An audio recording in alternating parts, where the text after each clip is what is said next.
दोस्तों ये वीडियो जो है सिर्फ़ और सिर्फ एजुकेशनल पर्पज़ के लिए है। अगर आप इस डाइट को फॉलो करने की सोचे भी तो प्लीज़ पहले डॉक्टर की सलाह ज़रूर लें। Thank you. हेलो दोस्तों, आज का हमारा टॉपिक है what is a keto diet. एक कीटो डाइट क्या होती है, क्या है इसके बेनिफिट्स और क्या है इसके पीछे की साइंस, आइए जानते हैं बहुत ही आसान तरीके से। तो चलिए दोस्तों, सबसे पहले जान लेते हैं कि एक डाइट क्या होती है। राइट। तो दोस्तों डाइट होती है जो हम खाना एक दिन में खाते हैं। हमारा एक दिन का खाना हमारी डाइट होती है। चाहे एक इंसान 4 रोटी खाता हो एक दिन में, चाहे एक इंसान 10 रोटी खाता है, तो वो हर एक इंसान की अपनी अलग अलग डाइट होती है, अपने मेटाबॉलिज्म, अपने शरीर के हिसाब से। तो चलिए दोस्तों आगे देखते हैं what is a keto diet, कि कीटो डाइट होती क्या है। तो दोस्तों एक कीटो डाइट होती है low carb diet. Low carb diet एक ऐसी डाइट जिसमें हमारी जो शुगर की क्वांटिटी होती है बहुत ही ज़्यादा कम होती है। इसको दोस्तों कीटोजेनिक डाइट या फिर low carbs high fat diet भी बोला जाता है। इस डाइट के दौरान दोस्तों हम अपने शुगर की इंटेक को बहुत कम कर देते हैं और हमारे जो फैट की इंटेक होती है, हमारे जो फैट होता है हमारी डाइट में, उसकी मात्रा, उसकी क्वांटिटी हम बढ़ा देते हैं। तो दोस्तों ये होती है हमारी low carb high fat diet. आगे देख लेते हैं दोस्तों कि क्या होता है जब हम खाना खाते हैं जिसमें हमारे शुगर की क्वांटिटी ज़्यादा होती है। तो दोस्तों दो चीज़ें होती हैं हमारे शरीर में जब हम ऐसा खाना खाते हैं जिसमें हमारे शुगर की क्वांटिटी, हमारे शुगर की मात्रा ज़्यादा होती है। तो दो चीज़ें होती हैं। हमारा जो शरीर होता है पहले तो शुगर को कन्वर्ट कर देता है किस चीज़ में दोस्तों, ग्लूकोज में, और दूसरा हमारा शरीर प्रोड्यूस करता है इंसुलिन। तो पहले बात करेंगे दोस्तों ग्लूकोज की। तो दोस्तों ग्लूकोज होता है हमारा सबसे छोटा हिस्सा एक शुगर का या एक कार्बोहाइड्रेट का सबसे छोटा हिस्सा, जो कि हमारा शरीर जो होता है दोस्तों, हमारे शरीर के सेल्स यानी कि हमारा शरीर जो होता है वो शुगर को या कार्बोहाइड्रेट को डाइजेस्ट कर देता है, ब्रेक डाउन कर देता है इनटू ग्लूकोज में। और ये ग्लूकोज जो होता है दोस्तों हमारे ब्लड में डिज़ोल्व हो जाता है, जहाँ से ये हमारे बॉडी के सेल्स तक जाता है। वहाँ पर जाने के बाद हमारे सेल्स जो होते हैं दोस्तों इसको यूज़ करते हैं और कन्वर्ट कर देते हैं किस में, adenosine triphosphate. Adenosine ATP molecules दोस्तों ये होते हैं हमारे एनर्जी करेंसीज। ये होते हैं दोस्तों हमारे energy currencies, adenosine triphosphate molecules. और यही एनर्जी दोस्तों हमारे सेल्स या हमारी बॉडी जो है यूज़ करती है खुद को चलाने के लिए, या चाहे तो वो हमारे हार्ट को धड़कने के लिए, ब्रेन को, या फिर हमारे खून को हमारे शरीर में सर्कुलेट करने के लिए। तो दोस्तों ये वो एनर्जी होती है हमारी adenosine triphosphate molecule. Adenosine triphosphate molecules जो होते हैं दोस्तों हमारी एनर्जी होती है, राइट, जो कि स्टोर होती है हमारे शरीर में, हमारे सेल्स में। और तब जब हमारे शरीर को ज़रूरत होती है तो हमारा शरीर इसी एनर्जी को यूज़ करता है खुद को चलाने के लिए, या फिर अपना कोई भी फिज़िकल काम करने के लिए, दौड़ने के लिए या कुछ भी काम करने के लिए। तो चलिए दोस्तों अब आगे देख लेते हैं कि इंसुलिन क्या होता है। दोस्तों इंसुलिन होता है एक केमिकल सब्सटेंस, या जिसको कि हम हार्मोन भी बोलते हैं, जिसको कि हमारी पेनक्रियाज जो होती हैं शरीर में वो रिलीज़ करती हैं हमारे ब्लड में।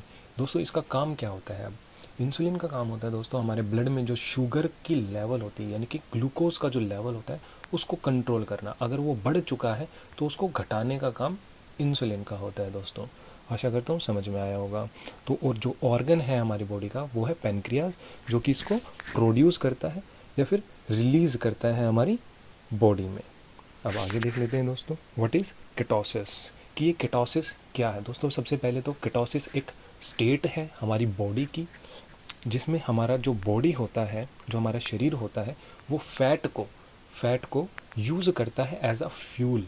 वो फैट को यूज़ करता है एज ए फ्यूल, क्योंकि दोस्तों जब हम कीटोजेनिक डाइट पे चले जाते हैं तो हम कार्ब्स की यानी कि कार्बोहाइड्रेट या शुगर की अपने खाने में क्वांटिटी को बहुत ज़्यादा घटा देते हैं, जिसकी वजह से अब शुगर तो हमारे शरीर में अवेलेबल है नहीं, कि जो कि हमारा शरीर उसको कन्वर्ट कर देगा किस चीज़ में, ग्लूकोज में। अब वो तो है नहीं हमारे शरीर उसमें, हमारी डाइट में। तो अब क्या करेगा हमारा शरीर, अब हमारा शरीर दोस्तों करेगा क्या, हमारे फैट को तोड़ देगा, राइट, इनटू कीटोन्स में। हमारा फैट अब हमारा शरीर दोस्तों इसीलिए फैट को तोड़ना शुरू कर देता है और बदल देता है किन में, कीटोन्स में। राइट। तो कीटोन्स होते हैं दोस्तों हमारे सबसे छोटे मॉलिक्यूल्स फैट के, जिनको कि हमारे जो सेल्स होते हैं वो कन्वर्ट करते हैं फिर बाद में एनर्जी में, यानी कि एडिनोसाइन ट्राइफॉस्फेट मॉलिक्यूल्स में, और फिर हमारा जो शरीर होता है उस एनर्जी को यूज़ करता है खुद को चलाने के लिए और फिजिकल एक्टिविटीज़ के लिए। तो बेसिकली कीटोसिस एक हमारी स्टेट होती है जिसमें हमारा जो शरीर होता है वो फैट्स को यानी कि कीटोन्स को यूज़ करता है एज अ एनर्जी सोर्स, ना कि ग्लूकोज को, क्योंकि अब जब हम कीटोजेनिक डाइट लेते हैं तो हमारा जो कार्बोहाइड्रेट की मात्रा वो बहुत ज़्यादा कम हो जाती है, इसलिए वो अवेलेबल नहीं होती है एज ए एनर्जी सोर्स के लिए।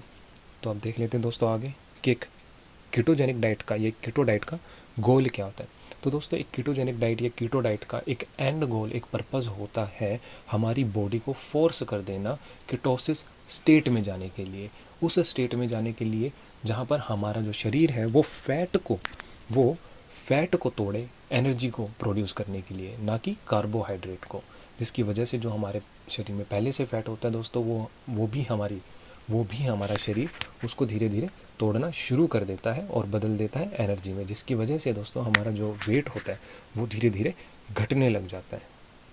अब बात करते हैं दोस्तों कि हमें कीटोजेनिक डाइट में क्या खाना चाहिए और क्या अवॉइड करना चाहिए। तो सबसे पहले बात करेंगे हम कि हमें क्या खाना चाहिए। तो दोस्तों हमें वो खाना खाना चाहिए जिसमें हमारे फैट का जो लेवल हो या फैट की जो क्वांटिटी हो वो ज़्यादा हो और जो कार्बोहाइड्रेट की क्वांटिटी हो वो बहुत कम हो।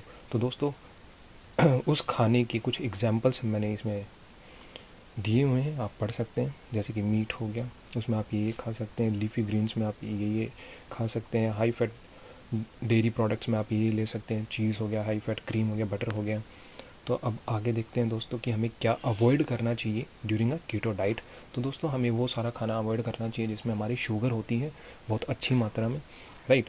तो क्या क्या अवॉइड करना चाहिए? ग्रेन्स, जिसमें सबसे पहले आ गया हमारा गेहूँ, कॉर्न, राइस, चावल और अलग तरह के अनाज उनमें, क्योंकि दोस्तों बहुत ज़्यादा अधिक मात्रा में हमारा कार्बोहाइड्रेट होता है। शुगर तो है ही, जो कि हनी हो गया जिसमें बहुत ज़्यादा शुगर होती है। फ्रूट्स हो गए, मेनली हमारे फ्रूट्स में क्या होता है, बेसिकली विटामिन्स होते हैं, वाटर होता है और कार्बोहाइड्रेट होता है और बहुत लेस अमाउंट में हमारा प्रोटीन होता है। और तो चलिए दोस्तों अब हमें पता चल गया कि हमें क्या खाना चाहिए और क्या नहीं खाना चाहिए। अब आगे बात कर लेते हैं कि हमें सबसे मेन क्या ध्यान रखना है जब हमें कीटोजेनिक डाइट पे जाने की सोच रहे हैं। तो दोस्तों हमें सबसे पहले ये ध्यान रखना है कि जो हमारा पूरा का पूरा जो डाइट होगी उसमें 70% जो है वो हमारा फैट इंक्लूड होना चाहिए, 25% प्रोटीन होना चाहिए और 5% ही सिर्फ कार्बोहाइड्रेट होना चाहिए। तो अब देख लेते हैं दोस्तों कि इस डाइट के क्या क्या बेनिफिट्स होते हैं। तो जो सबसे बड़ा बेनिफिट है दोस्तों इस डाइट का वो है वेट लॉस, क्योंकि दोस्तों इस डाइट की वजह से हमारा शरीर चला जाता है केटोसिस पे, उस स्टेट में जिस स्टेट में हमारी जो बॉडी होती है वो एनर्जी प्रोड्यूस करने के लिए फैट्स का इस्तेमाल करती है, ना कि कार्बोहाइड्रेट का, जिसकी वजह से हमारे शरीर का फैट जो पहले से जमा हुआ है वो कम होना शुरू हो जाता है। दूसरा सबसे बड़ा जो इसका फ़ायदा है, बेनिफिट है दोस्तों, वो है हमारा वो शुगर का लेवल जो होता है दोस्तों, हमारे ब्लड में वो कंट्रोल होने लग जाता है धीरे धीरे। और तीसरा जो बेनिफिट है दोस्तों, मेंटल फोकस। चौथा, increased energy and normalised hunger, ये हमारी भूख को भी कम कर देता है, नॉर्मलाइज्ड कर देता है। ये हमारे जो शरीर में कोलेस्ट्रॉल होता है दोस्तों उसको भी घटा देता है, जो बैड कोलेस्ट्रॉल का लेवल होता है उसको घटा देता है और जो अच्छे कोलेस्ट्रॉल का लेवल होता है उसको बढ़ा देता है। लास्ट इसका बेनिफिट जो मैंने बताया दोस्तों वो है ब्लड प्रेशर, ये हमारे ब्लड के प्रेशर को भी धीरे धीरे ठीक करने लग जाता है। अब बात कर लेंगे दोस्तों कि इस स्टेट में कैसे रीच करें, किस केटोसिस को कैसे रीच करें। तो दोस्तों इस स्टेट में जाने के लिए आपको सबसे पहले जो दोस्तों वो है रेस्ट्रिक्ट योर कार्बोहाइड्रेट। आपको आपकी डाइट में, आपके खाने में कार्बोहाइड्रेट की क्वांटिटी को बहुत कम करना पड़ेगा और जो प्रोटीन का इंटेक है उसको भी कम करना पड़ेगा। तीसरा, आपको जो अपने खाने में, डाइट में फैट की मात्रा को बढ़ाना पड़ेगा। तो चौथी जो चीज़ है दोस्तों वो है पानी। जितना हो सके उतना पानी पीजिए, कम से कम 3 से 4 लीटर पानी तो एक दिन में पीजिए ही पीजिए। और पांचवी चीज़ है दोस्तों एक्सरसाइज। 1 घंटा आपको डेली वर्कआउट करना है जिससे कि आपका शरीर जो है उस फैट को तोड़े एनर्जी प्रोड्यूस करने के लिए।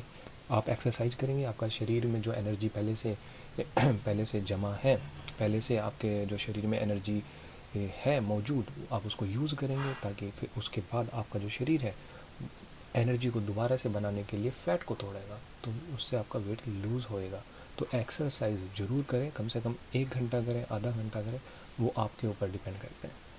तो दोस्तों ये था आज के हमारी वीडियो कीटो डाइट के ऊपर। आशा करता हूँ आपको समझ में आया होगा कि क्या है, क्या खाना है हमें, क्या इसके बेनिफिट्स हैं, कैसे इसको फॉलो करना है। लेकिन दोस्तों जब भी इसको फॉलो करें तो डॉक्टर की एडवाइस ज़रूर लें। Thank you so much.